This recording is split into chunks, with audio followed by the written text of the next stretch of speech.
পুলিশকেই নিরাপত্তা দেওয়া উচিত এটা মনে করছেন পুলিশ মন্ত্রী মমতা বন্দ্যোপাধ্যায়। এটা নিয়ে প্রতিবাদ করতে গেছিলাম বলে আমাদের অনেককেই পুলিশ টেনে হিঁচড়ে ভ্যানে তুলে নিয়ে চলে গিয়েছে। আরজি করের যত রকম দুর্নীতির ষড়যন্ত্র জানতে পেরেছিল বলেই যাকে মেরে দেওয়া হয়েছে পরিকল্পিতভাবে, যার মধ্যে রেপটা একটা পার্ট। একটা পুলিশ ওই বোনটার পাশে দাঁড়িয়ে থাকতো আরজি করে আজকে মারা যেত না।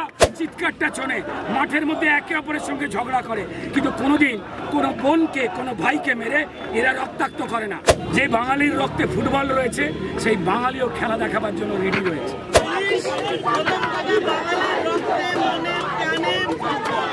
আমাকে বলুন, এই এত পুলিশ আরজি করে থাকলে এই কোটি কোটি টাকার জিনিসকে ধ্বংস হতো? বন্দ্যোপাধ্যায় বলে কখনই সারা পৃথিবী বলছে।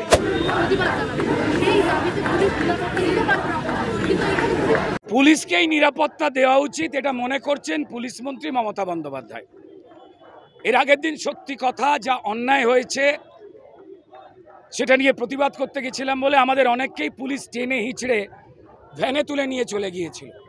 আমার শুধু একটাই কথা বলার, এখানে সত্যির মুখ বন্ধ করতে যদি এত পুলিশ, দেখুন এখানে সরে যান, দেখুন এত পুলিশ জড়ো হয়েছে, যারা একটু ক্যামেরাটা নিয়ে যান, দান দেখিয়ে দিন কত পুলিশ জড়ো হয়েছে।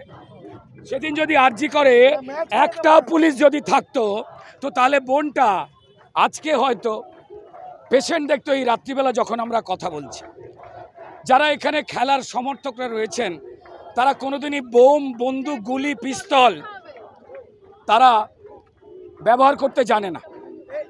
তাদের একটাই জায়গা, তাদের একটাই দল, তারা যে দলকে ভালোবাসে, যে দল মাঠে থাকে, মোহনবাগান, ইস্ট বেঙ্গল, বাকি অন্য যা যা দল আছে।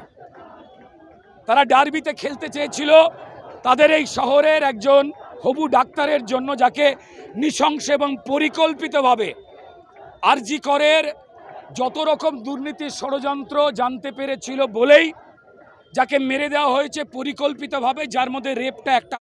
অনেকেই বলছেন শুধু rape rape rape rape rape rape. আমি বলবো যে একটুখানি কনসেন্ট্রেট করুন। আসলে নৃশংস হত্যা করে তাকে শিক্ষা দেওয়ার চেষ্টা করেছে মাফিয়ারা, যে আমাদের উদ্দেশ্যে মুখ খুললে কি হয়। তার পার্ট ছিল হচ্ছে রেপটা। মায়েরা, বোনেরা, দাদারা, দিদিরা সবাই বেরিয়ে এসেছিল, আর সেইটাকেই ভয় পেয়ে গেছে। এত পুলিশ যা ক্রীড়াপ্রেমীদের ঠান্ডা করতে, আমাদের ঠান্ডা করতে ব্যবহার করছে, সেদিন যদি এত পুলিশের মধ্যে একটা পুলিশ ওই বোনটার পাশে দাঁড়িয়ে থাকতো আরজি করে, তাহলে ওই বোনটা আজকে মারা যেত না। বোনটা আজকে রাত্রিবেলা পেশেন্ট দেখত। আজকে ভয় পেয়েছেন, মানুষকে ভয় পাচ্ছেন মমতা বন্দ্যোপাধ্যায়, কারণ তিনি নিজেকে ছাড়াও কাউকে বিশ্বাস করেন না। যিনি অত্যন্ত যোগ্য কলকাতা পুলিশকে বা পশ্চিমবঙ্গ পুলিশকে প্রমোশনের লোভ, ট্রান্সফারের ভয়, এটা দেখিয়ে অপাহিজ করে রেখে দিয়েছেন। এখানে যারা যারাই পুলিশকর্মী রয়েছেন তাদের প্রত্যেকের পরিবার আছে, ভাই আছে, বোন আছে। আমাকে যারা হিচড়ে অ্যারেস্ট করেছিল তারা ক্ষমা চেয়েছেন। তারা বলেছেন যে স্যার এই অন্যায়টা করতে পারছি না, কিন্তু উপায় নেই, পরিবার রয়েছে। আর আমি কিছু বলবো না।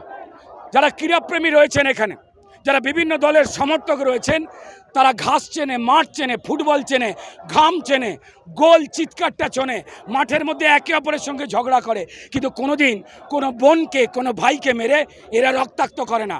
এরা ক্রিমিনাল নয়। কিন্তু মুখ্যমন্ত্রী,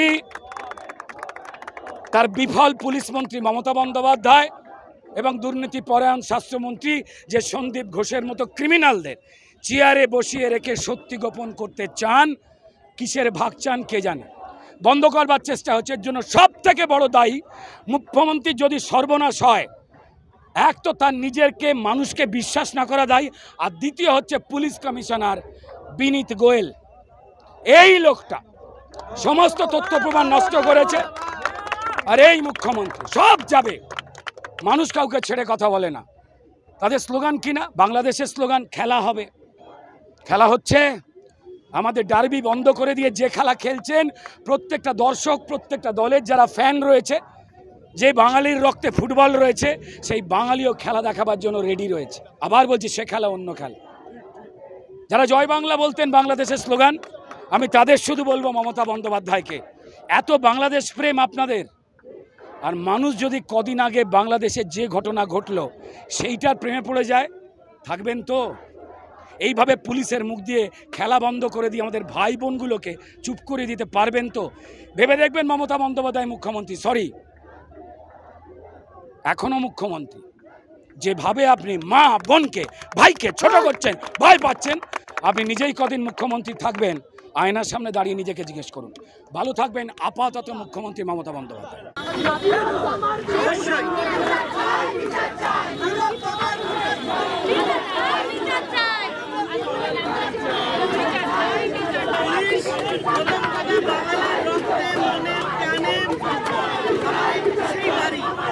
সেই শুরুর দিন থেকে মানুষের উন্মাদনা, এই ইস্ট বেঙ্গল মোহনবাগান ম্যাচ, এই ডার্বি ম্যাচে দেখেছি কোথায় থেকে এক মাস আগের থেকে দিদি টিকিট জোগাড় করে, এই যে আবেগ, বাঙালির আবেগ, মমতা বন্দ্যোপাধ্যায় বললেন না, আর পুলিশ দিয়ে এই সরকার গুন্ডাগিরি চলছে, পুলিশ দিয়ে আর্জিকরের বডি গুলো পাঠাচ্ছে, পুলিশ দিয়ে আর্জিকরের ভাঙচুর হলো। আজকে আমাকে বলুন, এই এত পুলিশ আর্জিকরে থাকলে এই কোটি কোটি টাকার জিনিসকে ধ্বংস হতো? পারতো না। এই মেয়েটা মারা যেত না। পুলিশ যখন তৃণমূলের মমতা বন্দ্যোপাধ্যায় বলে তখনই সাধারণ মানুষ এই কেন কি দোষ করেছিল? সেই জন্য আজকে বাংলা চিৎকার করছে, গলা থেকে আওয়াজ আসছে, আন্দোলনে, প্রতিবাদে, প্রতিরোধে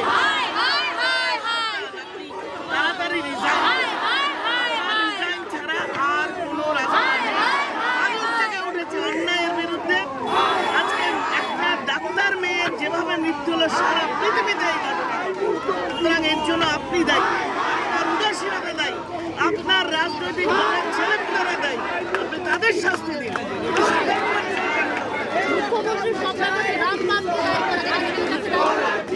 আজকে ইস্ট বেঙ্গল মোহনবাগান মোহামেডান যারা খেলা দেখতে এসছে তারা দায়ী, কারণ তারা খেলা দেখতে এসছে না, তারা ঘরে বসে থাকতো।